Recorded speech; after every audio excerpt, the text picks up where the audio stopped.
Hello. I keep promising to stop making grammar videos, but I want to say all these things and be comprehensive before I actually stop making grammar videos, because someday my ideas will be in grammar books. I know they're very good. It just takes patience and time to get them flowing in the system. So in my two previous videos, I talked about noun complement forms. Okay, so I talked about the 3 noun complement forms that are in the mainstream. I talked about that. And I talked about how I added a 4th noun complement form, and I call it the proper noun form. I talked about that at length. Now in this video, it's kind of a review, and I wanted to show the thought process that I used to come up with the 6 forms. It was a thought process. It took time and it didn't happen overnight. The first thing I had to do was, and I showed you this in my videos, I had to compare the noun complement with the appositive and show that they are not equal. I determined that the noun complement is restrictive and the appositive is non-restrictive. I talked about that at length because for many, many years, people didn't understand this, and you'll still find it in grammar books. You'll find restrictive and non-restrictive noun complements. You'll find restrictive and non-restrictive appositives, and I don't believe that's true. I claim that the noun complement is restrictive, the appositive is non-restrictive, and I used examples, all right? I showed you how here that the noun complement, which is a proper noun, it's a proper name, okay? I showed how it's restrictive because here you have 2 Jenny Kellers, all right? And the noun complement, all right, which is the complement name, differentiates one from another, okay? I talked about that. And then down here, I showed how the appositive is non-restrictive, okay? And I used the example of what we might call a middle name, Jenny Kitty Keller. See, conventionally, this is called a middle name, but actually, it's a nickname. And instead of using commas for an appositive here, they just use quotation marks, okay? Jenny Kitty Keller, but it's an appositive because it's renaming, all right, Jenny. So I went through that, but I'm reviewing it one more time so that you see that the noun complement and the appositive are not the same thing. That was very important to establish so we could move forward. Now here's another example of an appositive. Our capital, comma, Harrisburg, comma, is nearly bankrupt. Well, they're getting out of trouble with money here of late. They're doing pretty well, but for most of the past several decades, they've always had money problems. So our capital, comma, Harrisburg, the appositive, comma, is nearly bankrupt. So you see clearly the appositive looks like this, and the noun complement looks kind of like this. All right, I already went over that many times. Now, to move on and to get to our 6 noun complement forms, we had to clear up another issue, okay? And that was what we call Western naming convention. In other words, how you name people in, let's say, Europe or North America, the convention for naming people in the Western world. So ordinarily, you would have a first, middle, and last name. Well, that's a poor system. That's poor terminology. I didn't like it, and I had to clean it up. So I decided that it's much better to use the terms given, complement, and family. This is a good system for naming if you have a Western name, okay? Now here's an example. Again, Jenny Lynn Keller. We have the given name, right? That's the mom and dad gave the little girl this name. And here's the complement name, a name that complements Jenny. Then you have the family name. This is the family. It's been around for a long time. So I like this naming convention better. And I cleaned it up so that I could combine the concept of noun complement, all right, what it really is, with a good naming convention.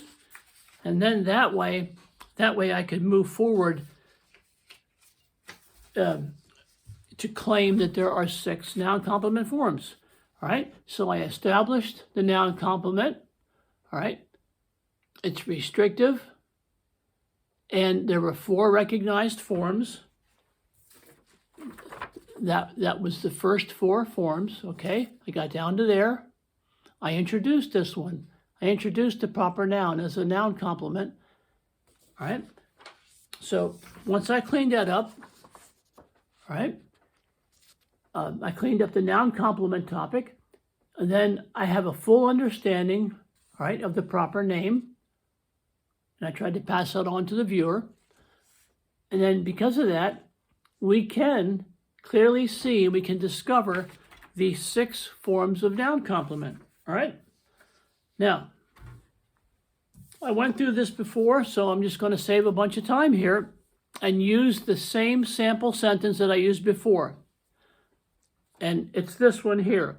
And this sample sentence is going to allow us to see the difference between the noun complement and the appositive. Okay, here it is. Well, I'll show it to you first. This is the sample sentence, right? These are facts that we're trying to impart to somebody. When you speak, you're giving actual facts, all right? My business residence, Boston, is close to my family home, Providence, but my business residence, Paris, is my favorite.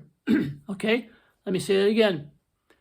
My business residence, Boston, is close to my family home, Providence, but my business residence, Paris, is my favorite. So these are actual facts that somebody's trying to tell you, okay? And we know as this person speaks that this is true, okay? Now, what we want to do for this video is, and this is the whole point, we understand noun complements, we understand naming people in the Western sense, so now we can move forward and try to figure out why some terms are noun complements and why some are appositives, okay? We want to prove that. Now, we can do that very simply, and that's the whole point of this video. In our sample sentence, if we remove the word Boston, what happens? Okay, we remove the word Boston. Now, remember, we're saying that Boston is a noun complement and it's restrictive and shouldn't be removed. So let's see what happens when we remove it, all right? So if we remove the word Boston, you get this. My business residence is close to my family home, Providence, but my business residence, Paris, is my favorite. Okay, that sounds weird. Now, if you remove the word Boston from this sentence, you remove the word Boston, what happens is you are suggesting or you are implying that there's only one business residence, and that would be Paris, okay? So if that's true, then Paris would become an appositive, and the sentence would be clumsy, all right? If you're going to remove Boston, then you should let the listener, the reader, know that your business residence is Paris and only Paris. If you write it any other way, the sentence is clumsy, and you end up with 2 appositives, Paris and Providence, okay? Now, if you remove the word Paris from this sentence, all right, here's what you get. My business residence, Boston, is close to my family home, Providence, but my business residence is my favorite. You see, you took the word Paris out. So what happens there? Well, if you took the word Paris out, you're suggesting or implying that there's only one business residence, and that's Boston. All right. If so, all right, then Boston becomes an appositive. All right. And this sentence, like the previous example, is clumsy. Okay.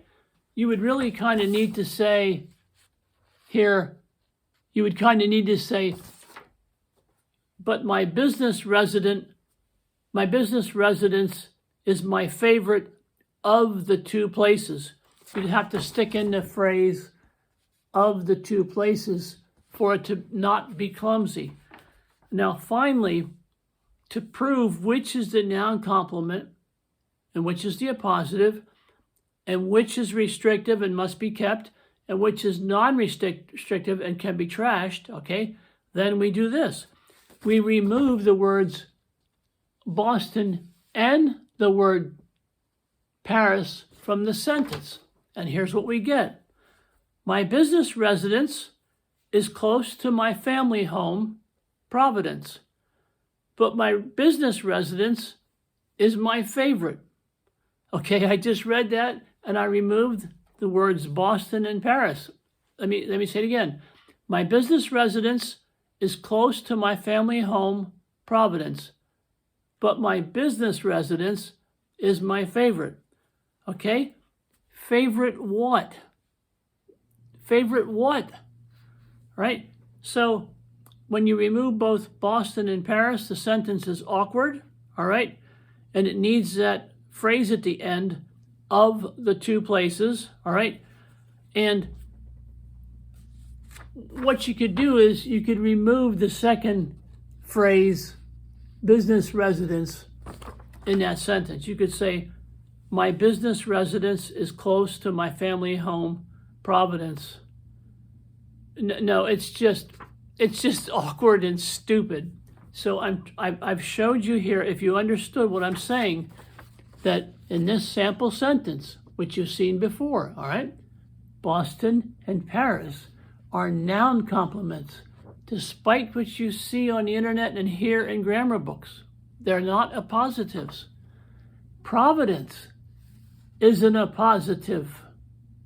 Providence is an appositive, hence the commas. Okay? And that's what I wanted to say. It sounds really, really weird.